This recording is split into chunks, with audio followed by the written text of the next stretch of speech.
حقائق کی دنیا کو سامنے رکھا، ان کی ترجیحات بدلی، وہ ریت کے پانی سے دھوکہ نہ کھائے، ہاں انہوں نے اس کی بہار سے دھوکہ نہ کھایا، ان کو آگے نظر رہی، ان کی آگے نظر رہی، اس کو سامنے رکھ کر چلتے رہے۔ حضرت عمر کے زمانے میں فتوحات ہو گئیں، پھول خزانے ٹوٹ کے کٹ کے مدینے کی گلیوں میں آ گئے، اور عمر وہی پیوند لگے کپڑے، اور وہی انچھنے آٹے کی روٹی، اور وہی بے خادم کی زندگی۔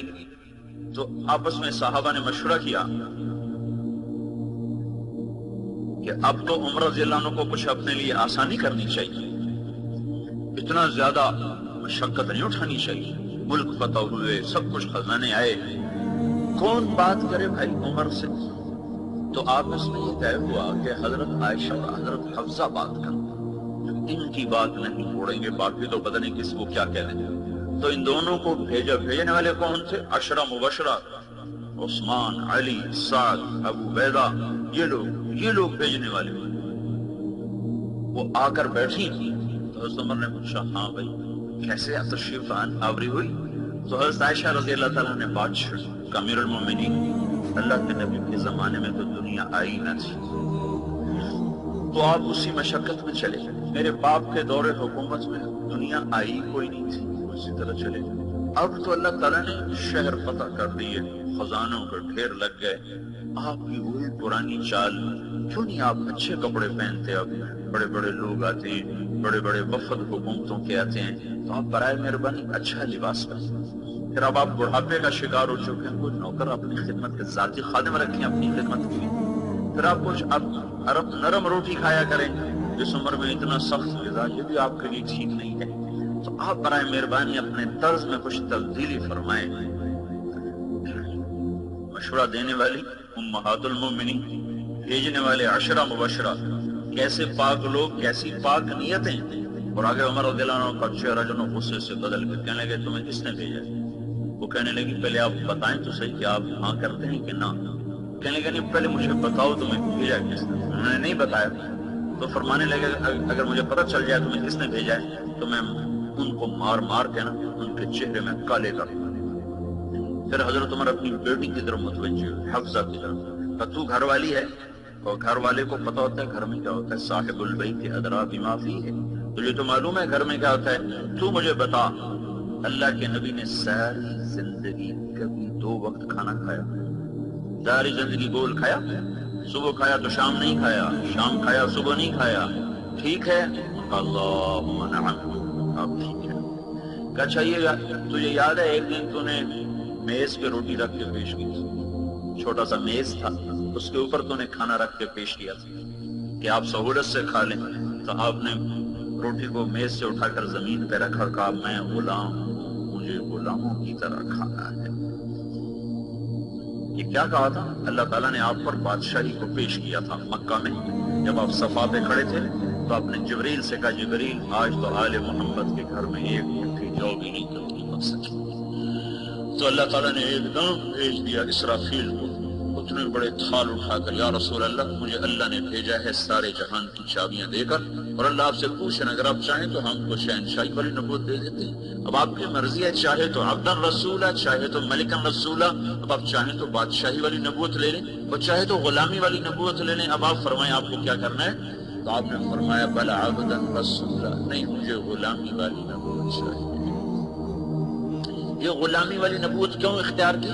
کہ امت کے اکثر لوگ تو غریب ہوں، اکثر غریب اور متوسط، مالدار تو کوئی اکثر یا غریب یا متوسط طبقہ بھی پستا ہے اور غریب طبقہ ان سے زیادہ پستا ہے، تھوڑے سے ہیں لاکھوں میں ایک جو خوشحال ہوتے ہیں، مالدار ہوتے ہیں، تو اپنی امت کی تسلی کے لیے خود پیڑ پہ پتھر باندھے، 6 بر اعظم میں پھرا ہوں، میں نے کوئی ایسا فقیر نہیں دیکھا جس کے پیڑ پہ 2 پتھر بندھے ہوئے ہوں، میں نے کوئی ایسا فقیر نہیں دیکھا جس کے گھر میں 2 مہینے چولہا نہ جلتا ہو۔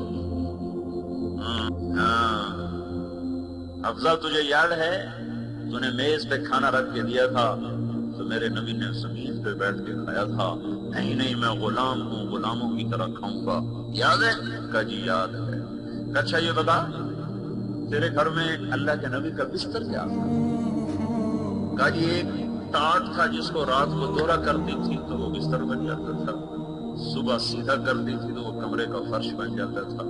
اچھا وہ دن یاد ہے جب تو نے اس کی ایک کی بجائے 2 طے لگا دی تھی؟ تو اللہ کے نبی نے صبح پوچھا تھا حفظہ میرا بستر تبدیل کر دیا؟ کہ نہیں یا رسول اللہ وہی ہے، آج اس کی ایک طے زیادہ لگا دی لیکون اوف الگ، تاکہ آپ کے لیے ذرا نرم ہو جائے۔ تو میرے نبی نے کہا تھا حفظہ میرا بستر ویسا ہی کرتے جیسا تھا، اس کی نرمی نے رات کو مجھے اٹھنے سے روکے رکھا۔ اللہم نعم کا جی مجھے یاد ہے۔ اچھا یہ بتا تجھے پتا ہے تیرے نبی ایک ہی جوڑے میں زندگی گزارتا تھا اور خود ہی اس کو دھوتے تھے، خود ہی دھوتے تھے، پھر اس کو سوکھنے کے لیے لٹکاتے تھے۔ پھر بلال آتے یا رسول اللہ نماز کا وقت، تو آپ فرماتے بلال میرے پاس دوسرا جوڑا ہی کوئی نہیں ہے، یہ خشک ہوگا اسے پہنوں گا پھر آ کے نماز پڑھاؤں گا۔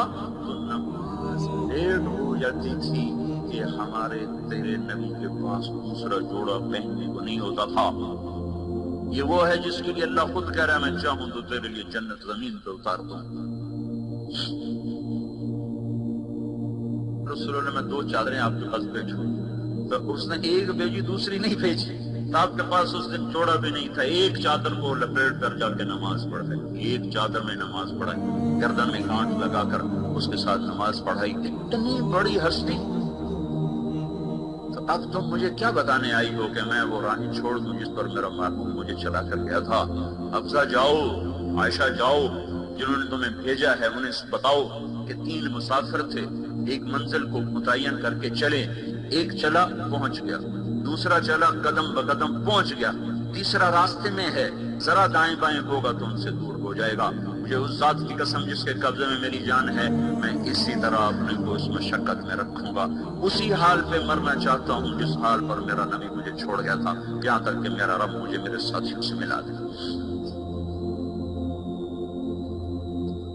کیونکہ ہمارے سامنے جنت نہیں ہے تو ہم فیصلہ باد کو جنت بنانے کے چکر میں لگے رہتے ہیں، تو یہ جنت نہیں بن سکتا۔ ہم یہاں خوشیوں کی تلاش میں پھرتے رہتے ہیں، امتحان گاہ میں خوشیاں نہیں ہوتی، امتحان کے لیے ہوتا ہے۔ خوشیوں کی جگہ آگے آ رہی ہے جب اللہ تبارک و تعالیٰ موت کی پابندیاں ہٹا دے گا، بڑھاپے کو ہٹا دے گا، نفرتیں دبا دے گا، سوال ختم، پیشاب پخانا ختم، بھوک پیاس ختم، کامل اکمل خوبصورت زندگی سے ابتدا ہے تو روز اس میں اضافہ کبھی انتہا نہیں ہے۔ اور اللہ تعالیٰ نے کیسے ملایا عمر کو اپنے ساتھیوں کے ساتھ؟ جب نماز میں خنجر لگ گیا، ہمارا بھی کافر نے پوری کامل شہادت، تو اپنے بیٹے کو بلا کر کہا بیٹا جاؤ ہم عائشہ سے کہو کہ عمر اپنے ساتھیوں کے ساتھ دفن ہونے کی اجازت چاہتا ہے، اگر مجھے اجازت دیں تو وہاں کر دینا، نہیں تو مجھے جنت البقیع میں ڈال دینا۔ انہوں نے آ کر کہا، جب گئے نا تو حضرت عائشہ بیٹھی رو رہی تھی، کہا ماں جان میرے ابا یہاں دفن ہونے کی اجازت چاہتے ہیں۔ تو حضرت عائشہ رضی اللہ تعالیٰ نے فرمایا یہ جگہ تو میں نے اپنے لیے رکھی ہوئی تھی، لیکن اگر عمر کی چاہت ہے تو وہ مجھ پر مقدم ہے، میں اس کے حق میں دستخط۔ تو انہوں نے آ کر کہا کہ ابا جان بارہ کو اجازت ہوگی؟ تو ممکن ہے میرے شرم سے اجازت ہی ہو، جب مر جاؤں جنازہ اٹھانا، ایک دفعہ پھر پوچھنا، اجازت مجھے تو لے جانا ورنہ پھر مجھے بقیع میں ڈال دینا۔ حضرت علی تشریف لائے تو عمر بے قرار، حضرت علی نے پوچھا کیوں ڈر رہے ہو؟ موت کے ڈر سے؟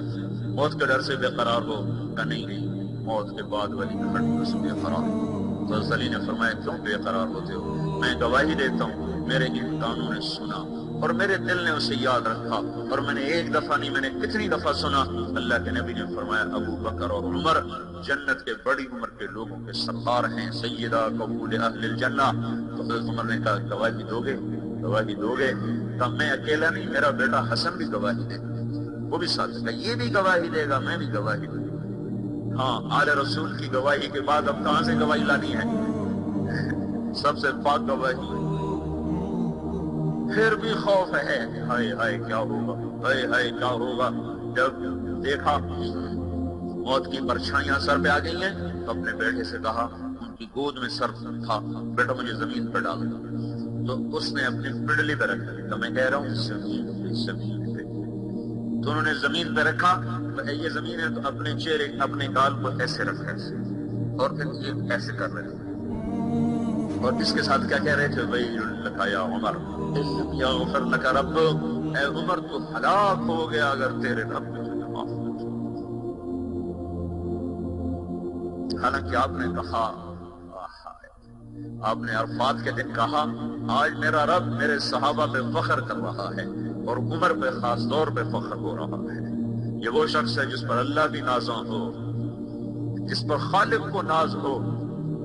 کیسے مقام کر رہا ہے وہ، کیسے کر رہا ہے؟ ہائے ہائے عمر اگر تیرے رب نے تجھے معاف نہ کیا تو تو ہلاک ہو گیا۔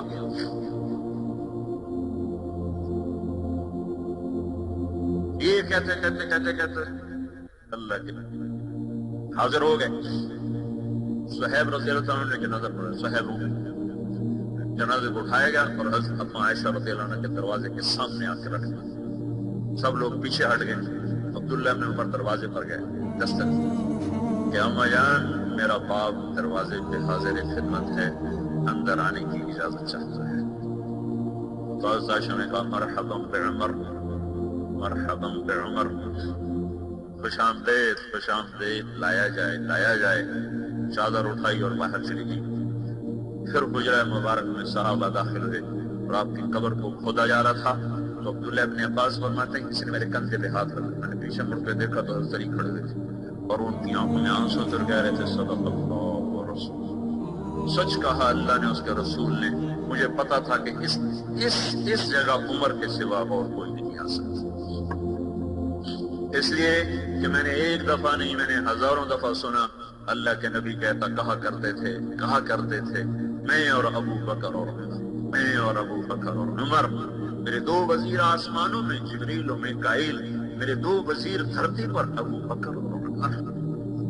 ایک دفعہ آپ مسجد میں تشریف لائے تو آپ کے دائیں طرف ابو بکر تھے اور بائیں طرف عمر تھے، آپ نے دونوں کا ہاتھ پکڑا، کہا کذا نحشر یوم القیامہ، اسی طرح قیامت کے دن ہم اٹھیں گے کہ میرے دائیں طرف سے ابو بکر اٹھے گا اور میرے بائیں طرف سے عمر اٹھے گا۔